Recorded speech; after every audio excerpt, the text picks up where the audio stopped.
understand. You are asking for the first part of the script rewrite that I sent previously, the one that did have sections in the previous response, to be rewritten again, but this time without any headings or subheadings as per your saved instructions. Here is the first segment of the script, rewritten in a natural and fluent tone, without any sections. People are incredibly tough. It turns out that if you face things, you can endure far more than you think, and you can do it without becoming corrupted. My daughter, for example, recovered quite fully, largely due to her own efforts. She figured out what was wrong and took the necessary steps to fix it. That's nothing short of a miracle. One chapter in the book, Pet a Cat When You Encounter One on the Street, begins by talking about our dog, who died about a year ago but is still alive in the book. I make sure to let people know because dog lovers love dogs, and they sometimes assume that if you love cats you don't like dogs and by extension they won't like you. So, I also point out that petting a dog on the street is perfectly fine too, so there's no need to get defensive. The main idea of that chapter is that when you're suffering, you have to be alert to the beauty in life, the unexpected beauty. That's what I was trying to convey with the cat idea. We have a Siamese cat across the street named Ginger. Cats aren't truly domesticated. Technically, they're still wild animals, but they seem to like people, for reasons God only knows. So Ginger will come wandering over, and though our dog stares at her, they're friends. She rolls over on her back, and our dog used to nudge her nose a bit. Then she'd mosey over and let you pet her if she felt like it that day. You have to look for that little bit of sparkling crystal in the darkness when things are bad. You must look and see where things are still beautiful, where there is still something sustaining. You must narrow your time frame and be grateful for what you have. That can get you through some very dark times, maybe even successfully if you're lucky. But even if you fail, maybe it's only tragic and not absolute hell. You can do that. Even in the worst situation you can make it only tragic and not hell. There's a big gap between those two. There's nothing worse than seeing people fighting at a deathbed. Death is bad enough, but people can take that terrible thing and make it absolutely unbearable. I think, and this is how I close the book, that if we all stop trying to make terrible things even worse than they already are, perhaps we could tolerate the terrible things we have to put up with just to exist, and perhaps we could even make the world a better place. That's what we should be doing and what we could be doing because we don't have anything better to do. And that's what the book 12 Rules for Life is about. Every time you learn something, you learn because something you tried didn't work. That failure exposes you to the part of the world you don't understand. And every time you're exposed to the unknown, you have the possibility of rebuilding the structures you use to interpret the world. That's often why it's more important to notice when you're wrong than it is to prove you're right. One of the things you're supposed to learn in university is that it might be useful to listen to people who annoy you, on the off chance that they know something you can use instead of dying. Talking to people who agree with you is like walking around in a desert. You already know everything they're going to say. The reason you associate with them in that situation is so that they never challenge you, because you're afraid that if you step outside of what you understand, you won't be able to tolerate the chaos. But that isn't true. People have an unbelievable capacity to face and overcome things they don't understand. And not only that, but that is essentially what gives life its meaning. The Buddhists say life is suffering, and you might ask, if that's the case, why bother? People do ask that question, and they ask it in ways that result in their own destruction, or worse, the destruction of others. For example, people who become particularly cruel, especially in a genocidal manner, are more than willing to dispense with as many human beings as possible because they are so disgusted by the nature of human limitation that they'd rather eradicate it. Many people become suicidal because they can't bear the conditions of their own existence. Suffering is real and it is inescapable. So, the question is, what do you do about it? The reason people don't get what they want is often because they don't actually figure out what it is. What is the probability that you're going to get what would be good for you, which would be even better than what you want because you can easily be wrong about your wants? Well, why don't you get it? Because you don't try. You don't sit down and think, okay, here's what I would like if I could have it. I don't mean this in a way where you manipulate the world to force it to deliver status or material goods. I mean something like, imagine you were taking care of yourself as if you were someone you actually cared for. Then you'd think, I'm caring for this person. I would like things to go as well for them as possible. What would their life have to be like for that to be the case? People don't do that. They don't sit down and figure it out. You have a life. It's hard, obviously. Maybe 3 years from now you can have what you need. You have to be careful about it. You can't have everything, but you can have what would be good for you. But you have to figure out what it is, and then you have to aim at it. My experience with people is that if they figure out what would be good for them and then aim at it, they get it. It's strange. You start with an idea about what would be good for you, and then you take 10 steps toward it, only to find that your initial plan was a bit off, so you have to reformulate your goal. You're constantly course-correcting as you move forward. A huge part of the reason people fail is that they never set up the criteria for success. Since success is a very narrow, unlikely path, the probability of stumbling upon it randomly is 0.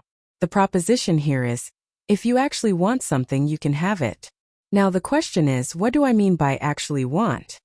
The answer is that you must reorient your life in every possible way to make the probability of that goal occurring as certain as possible. It's a sacrificial idea. You don't get everything, obviously, but maybe you can have what you need. And perhaps all you have to do to get it is ask. But asking isn't a whim or today's wish. You have to be deadly serious about it. You have to take stock of yourself and think, if I were going to live properly in the world, and if I were going to set myself up so that being would justify itself in my estimation, and I don't mean as a harsh judge, exactly what is it that I would aim at? Sit on your bed one day and ask yourself, what remarkably stupid things am I doing on a regular basis to absolutely screw up my life? If you actually ask that question, and you must truly want to know the answer, meaning you decide that you want to know, you'll figure it out so fast it'll make your hair curl.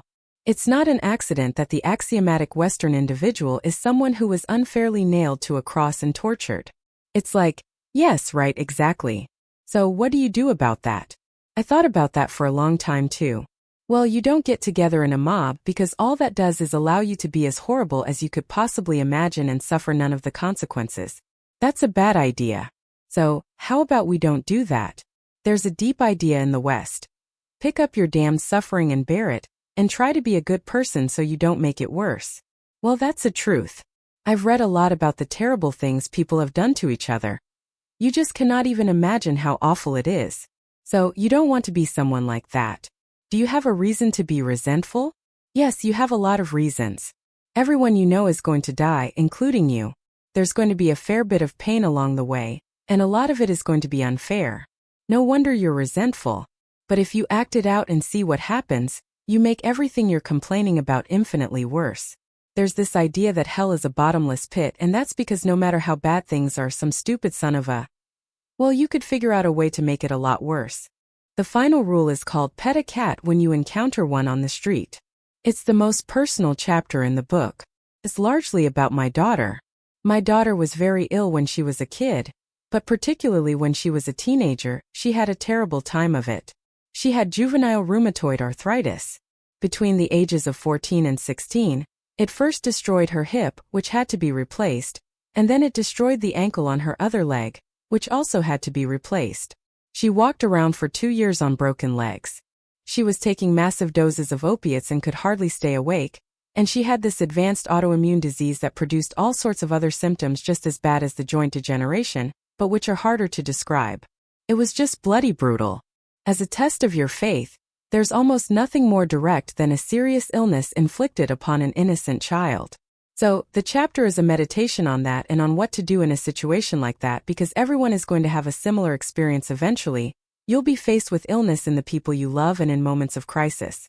It's a practical guide to coping with those sorts of things.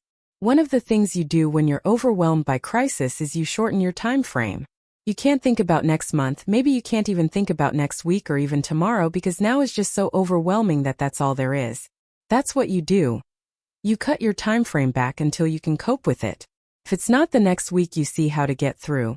Then it's the next day. If it's not the next day, then it's the next hour. And if it's not the next hour, then it's the next minute. The internal problem is, how do you deal with tragedy and malevolence? You might say, well, I'm not prepared. Fair enough, that's unsurprising, especially if you were overprotected as a child. It's not a good idea to overprotect your kids, because the snakes are going to come into the garden no matter what you do. So, instead of trying to keep the damn snakes away, you arm your child with something that can help them chop them into pieces and make the world out of them. The trick for human thriving in the face of suffering and malevolence is strength, not protection. It's a completely different idea. We know this clinically. For example, if you treat people with exposure therapy for agoraphobia, which is roughly speaking the fear of chaos, the fear of everything, you don't make them less afraid, you make them braver. It's not the same thing. With an agoraphobic, what happens is they fall because they never conceptualize death and suffering, they're naive. It never entered their theater of imagination because they were protected from it. Then something happens. This often happens to women in their 40s because they're the people most likely to develop agoraphobia. Something happens and they've been protected from chaos by authority their entire life. Maybe they had an overprotective father, then an overprotective boyfriend, then an overprotective husband. And maybe they were willing to be subjugated to all three of those because of the protection. That's the bargain. They stay weak and dependent, perhaps because that's the only way they can appeal to the hyperprotective person. But the price they pay is that they're not sufficiently competent.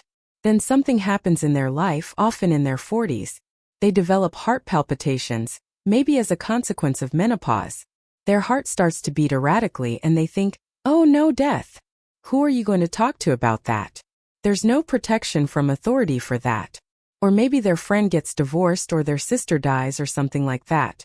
It brings up the specter of mortality and maybe the specter of malevolence and mortality, and it brings it up in a way that recourse to authority cannot solve. So they have panic attacks. What happens? They go out, they get afraid, they feel their heart beating, and then they get afraid of their heart beating because they think, oh no, I'm going to die, and I'm going to make a fool of myself while I'm doing it and attract a lot of attention.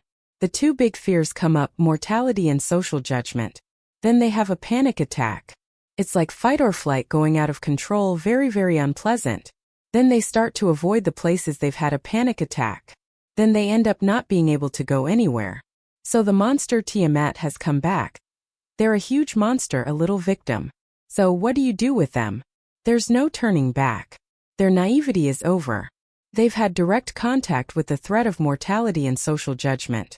They've met the terrible mother and the terrible father, and there's no going back. There's no saying, oh, the world is safe. It's not safe at all.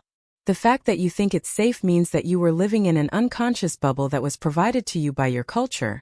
It was a gift, and now that's been shattered. So now what do?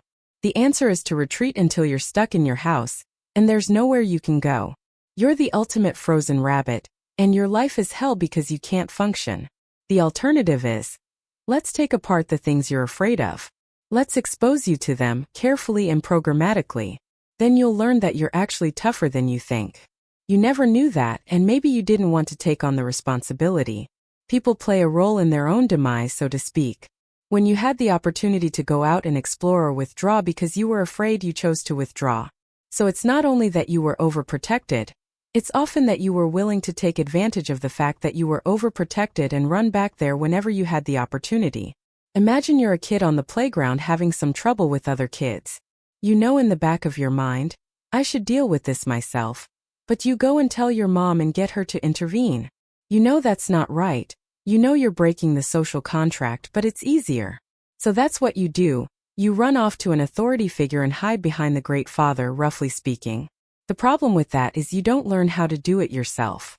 So then you have to relearn it painfully when you're 40. So you take people out and you say, what are you afraid of? Rank it from 1 to 10. The thing you're least afraid of will be number 10, so we'll start with that. Okay, I'm afraid of elevators. Okay, let's look at a picture of an elevator. Let's have you imagine being in an elevator.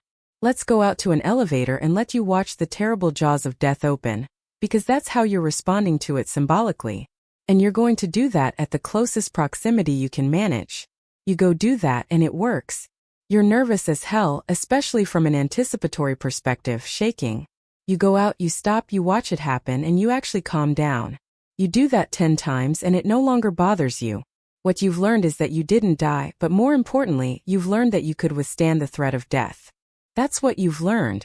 And then you move a little closer, and then you move a little closer, and finally you're back in what's no longer the elevator from a symbolic perspective. It's a tomb, a place of enclosure and isolation, and you learn, turns out I can withstand that. Then you're much more together, much more confident.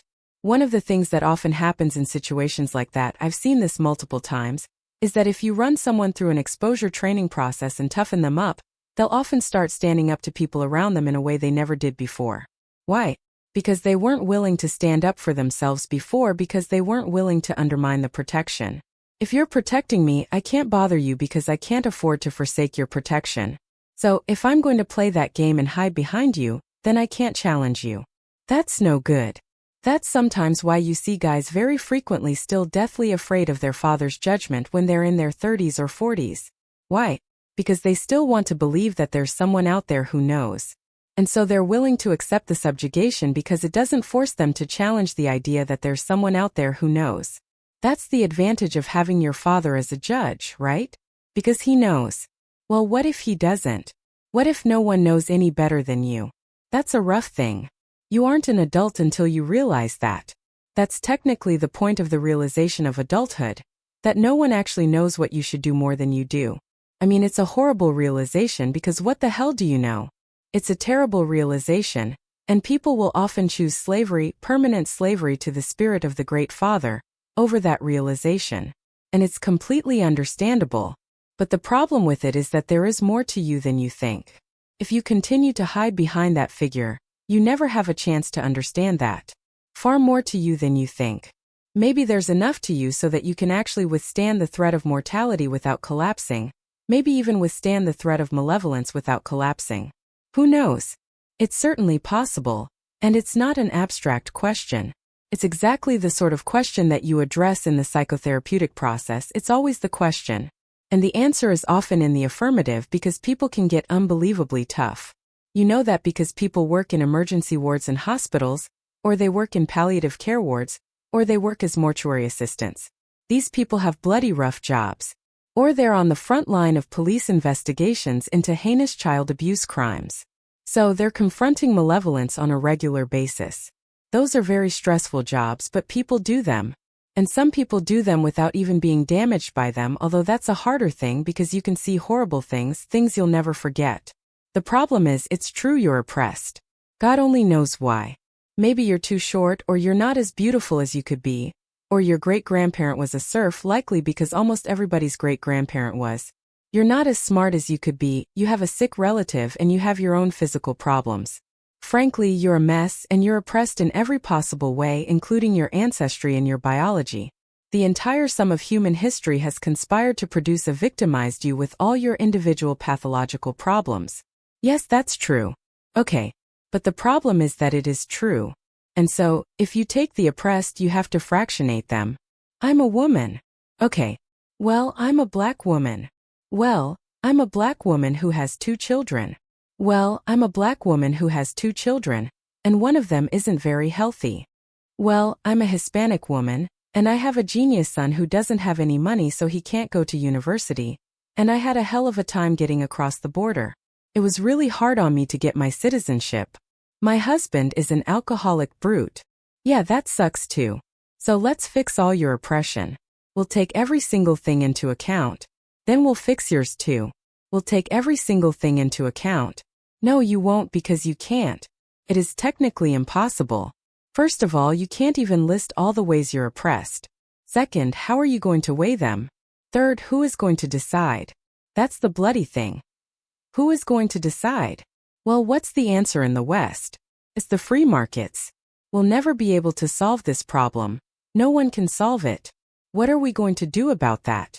We're going to outsource it to the marketplace. You're going to take your sorry, pathetic being, and you're going to try to offer me something that maybe I want. And I'm going to take my sorry, pathetic being and I'm going to say, well, all things considered, as well as I can understand them, maybe I could give you this much money, which is actually a promise for that thing. And you've packed all of your damn oppression into the price, and I've packed all my oppression into the willingness to pay it. That solution sucks. It's a bad solution. But compared to every other solution, man, that's why 10% of us have freedom. So there's a tremendous logic at the bottom of this. You have to fractionate the oppressed all the way down to the level of the individual. That's what the West figured out. There are a couple of figures at the mythological roots of our culture. People get upset with me because I bring in religious themes, but I understand some things about mythology and religion.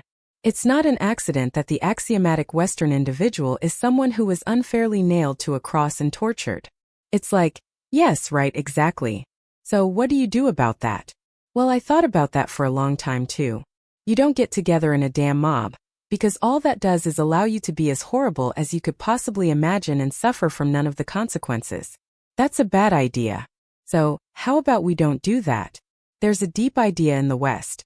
Pick up your damned suffering and bear it, and try to be a good person so you don't make it worse. Well, that's a truth. I've read a lot about the terrible things that people have done to each other.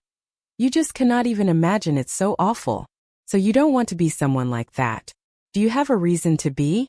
Yes, you have lots of reasons to be. God, there are reasons to be resentful about your existence. Everyone you know is going to die, and you too. There's going to be a fair bit of pain along the way, and lots of it's going to be unfair.